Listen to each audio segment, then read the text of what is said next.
The moment the city lights finally blinked on outside my window, I knew a plan had grown teeth, and it was ready to bite back. Because power is not loud. It is precise. And I am precise. A 35-year-old woman who has learned to read a room the way others read a map. And I am not afraid to use that skill when the clock clocks in a little late and the risk committee stare with their lantern eyes. And I am Helena Montez, a senior bank executive who moves through marble halls with a calm that feels like a storm waiting to happen. Because ambition, unlike most feelings, does not disappear when the room goes quiet. It only lowers its voice and waits for the right moment to speak. And that moment arrived the night I realized the man who betrayed my trust was not just a mistake in my past, but a thread in the rope I could pull to tighten the noose around a dangerous future. And this is the story of how I turned betrayal into a blueprint for justice served cold. How I took a personal wound. I am a product of late hours and early mornings, of a desk that smells faintly of coffee and old paper, of a city that never seems to sleep because it is always calculating. And I learned young that to rise, you must not only be able to add numbers, but to subtract doubt from your own voice, to keep your hidden ambition tucked behind a calm smile and a careful word. And I have that hidden ambition tucked away like a seed in the darkest soil. The goal to reshape not just a department, but the way decisions are made in rooms where money talks in a language that can crush a person or lift them to a platform from which they can finally be heard. And that secret aim has kept me focused through years of grind, through the whispers on the trading floor about a woman who should be seen and not heard. Through the endless cycles of performance reviews that measure only what can be counted, never what can change. And it framed the episode that arrives like a sharp gust from a winter wind. The moment. The night it all shifted began with a phone call that sounded like a cough from the other end of a long hallway. The kind of call that makes your heart tighten and makes a noise in the ribs that is not fear, but certainty.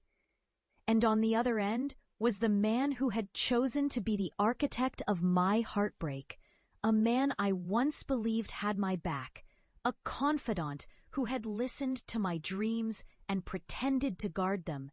And the breathless confession came without apology, a simple admission that he had found comfort in the arms of the woman who had pretended to be my closest ally. And the words were like a knife through the soft tissue of trust. And as the story spilled out, I felt the old hurt rise. But it was not a tide of anger so much as a straight line of calculation, because hurt is a currency, and I was skilled at counting, at turning pain into leverage, at turning a personal wound into a template for a bigger win. And in that moment, I did not scream. I drew a deep breath and began to map safe.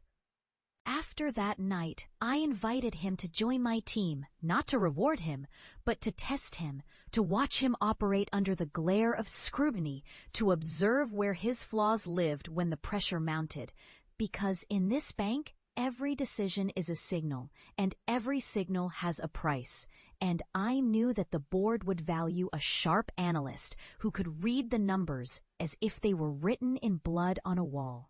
And I needed him to be close enough to expose himself while I remained the one in charge.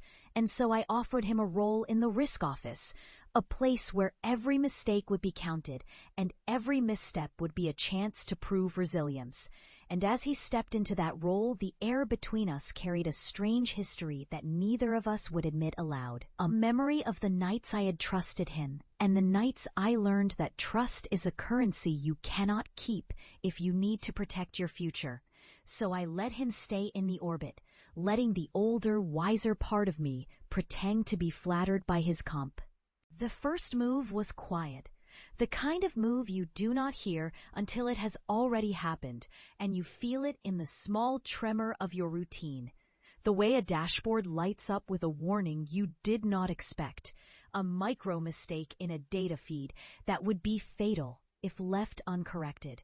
And I let him find the flaw, the kind of error that is not a crash, but a whisper of potential catastrophe. And I watched as he tried to fix it in a way that would make him look clever. But I did not let him succeed without a slow, patient taunting that would reveal the truth to the people who matter most. The board, who needs to know that this department is not merely reactive, but vigilant. And that is when the trust I pretended to offer him as part of the experiment shifted from mentorship to compulsion. Because I would not let the man who betrayed me control the narrative. Not in a place where futures are funded or canceled with a single vote. The second move was the quietest and perhaps the cruelest. The moment I let him stand at the window of the conference room and explain away his miscalculation with a straight face, while I let him see the faces around the table that believed in him once, the faces that now registered doubt with a subtle tilt of the jaw, the kind of look that says you have been found out and there is no easy way back from it. And I did not interrupt. I allowed him to finish, to confess to the risk he took and the pride that fueled it, because pride is a loud thing that makes people careless, and carelessness in a bank is a cave for a fall. And when he finished, I did not applaud. I simply offered him a seat at the back of the room where he could watch others run with the plan he could never quite master. And in that moment, I felt the old ache of betrayal transform into something more durable.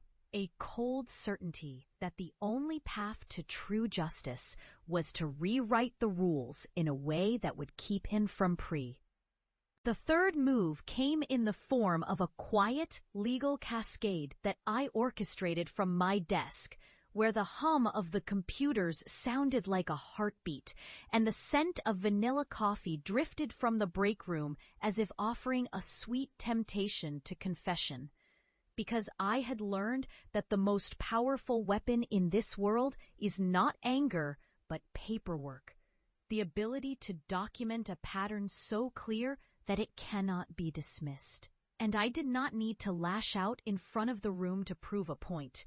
I simply collected the evidence with the cool hands of someone who knows how to read the fine print, the emails that show a pattern, the timestamps that reveal a habit of bending rules for personal gain, the small data points that, when placed together, spell a predictable outcome. And I built a case that was impossible to ignore. Not for sensationalism, but for credibility. A chain of facts so tight that even the most loyal advocate of mercy would have to bow to the weight of truth. The day the board finally spoke, it was not with fanfare, but with the quiet gravity of a verdict that lands on your shoulders like a weight you cannot throw off. The kind of moment where the room seems to tilt and the air becomes heavy with the certainty that the game has changed, that the plan I had woven in the quiet of my office had become a living thing that walked into the hall and demanded attention. And when they asked me to present the conclusion, I did not feel triumph as much as relief. Relief at having turned a personal betrayal into a shield for a department and a company that had built its fortune on the trust of people who believed in doing the right thing even when it costs. He did not burst into flames or melt into a puddle of tears. No, he stood still, a grown man who had believed his own story for too long, and I watched him realize that the woman he had underestimated, the confidant he had forgotten, was the one who could close a chapter with a sentence that could not be argued with. Because the numbers do not lie, and the truth does not negotiate. And when the final decision came, the board supported a reshuffle that moved him to a different role where he could do less harm, while I took the reins of the most sensitive portfolio with a new confidence that felt like armor, crisp and blessed with the weight of responsibility. And I knew that I had done more than avenge a personal wound. I had erected a standard, a rule that in this city, power must be earned, kept, and used with fairness as a shield, not a weapon. And that is the quiet justice I wanted to inhabit for the rest of my days. If you asked me why I chose this path, I would tell you that ambition lives inside the quietest corners of a person. That vengeance is not loud until it is earned, and that the only way to survive this market is to learn to listen to every whisper and weigh every breath of fear against the certainty of a plan well executed. I did not celebrate in the glare of the spotlight or in the comfort of a private room with the blinds drawn.